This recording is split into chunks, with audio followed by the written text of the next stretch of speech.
He never had to show his value. We all know his value. He has been doing it for 16, 17 years. কদিন আগেই রব উঠেছিল সাকিব শেষ, এখনই সময় বিশ্বসেরা অলরাউন্ডারের রব সরে যাওয়ার। তবে এক সময়ের প্রিয় বন্ধুর উপর ভরসা রাখেন তামিম। কেন তামিম সাকিবের উপর ভরসা করেন তাই এক ম্যাচ পরেই মাঠের খেলায় বুঝিয়ে দিয়েছেন সাকিব, আর মুখ বন্ধ করে দেন সকল সমালোচকের। বাংলাদেশ নেদারল্যান্ডস ম্যাচ শেষে সাকিবের প্রশংসা করতে কার্পণ্য করেননি তামিম ইকবাল। ESPN ক্রিকইনফোকে তামিম বলেন, আমার মতে ওর ওজন কতটা বোঝানোর কিছু নেই, আমরা ওর মূল্য বুঝি। সে 16-17 বছর ধরে নিজের কাজটা করছে।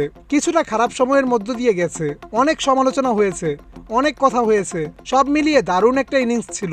সে শেষ পর্যন্ত ব্যাটিং করেছে, যেটা এই উইকেটে সবচেয়ে গুরুত্বপূর্ণ। He never had to show his value. We all know his value. He has been doing it for 16, 17 years for Bangladesh. বরাবরই বল হাতে ফিজ অসাধারণ। IPL-এ চেন্নাইয়ের হয়ে খেলা শুরু করার পর থেকে আছেন দারুণ ফর্মে। বিশ্বকাপেও বাংলাদেশের হয়ে বল করছেন গুরুত্বপূর্ণ সময়গুলোতে। কিপ্টে বোলিং করার পাশাপাশি আসরে সবচেয়ে বেশি ডট করাদের তালিকায় আছেন 2 নম্বরে। তাই মুস্তাফিজের প্রশংসা করতেও ভুলেননি তামিম। তিনি বলেন, মুস্তাফিজ যেভাবে বল করেছে সেটা অবিশ্বাস্য।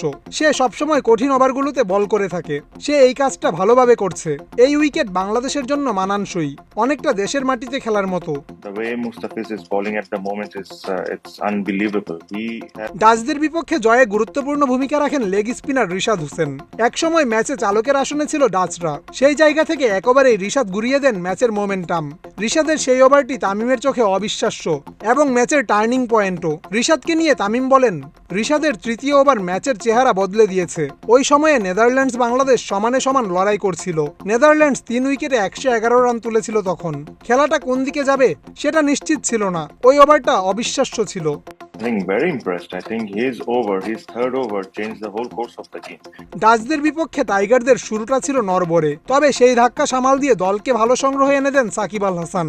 পরে বোলারদের কল্যাণে 25 রানের জয় নিয়ে মাঠ ছাড়ে শান্ত বাহিনী। এই জয়ে সুপার 8-এর পথটা আরও মসৃণ হলো বাংলাদেশের।